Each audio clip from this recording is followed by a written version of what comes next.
Want to do a close-up on doing the lock itself? Sure, you're on. Start with a Okay. wide shot. You're on. So, Unlock your gate key. You see the cylinder pulling down. yep. Now the lock comes right off. The best thing, set it right there. Yep. Lift the latch, pull it up. Lift the latch, pull it up.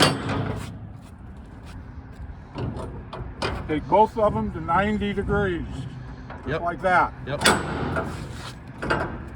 Now you're open.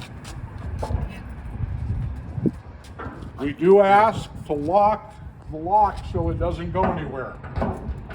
Put it in there. Here. Yep. Now the lock will be there when you're ready to lock up. All right. We'll go ahead and do a lockup. Take the lock off.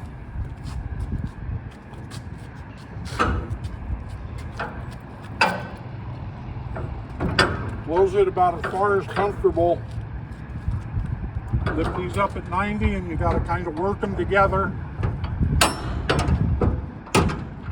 There's one. Here's two. Pull the cylinder down. Push the lock in. Push the cylinder up. Turn it with the lock or the key. And it's Done. secured. Done deal. And at no time should they ever open the other side, correct? There's no need to open need it. They to. want to Yep. open it for the kicks. Who cares? Okay. Just the right side. But this is the All right. side that we're using. All right. Thank you very much. And that's how to open and close and lock and secure the porta potty. Everybody needs to do that every time. First in opens it up and last out locks it up.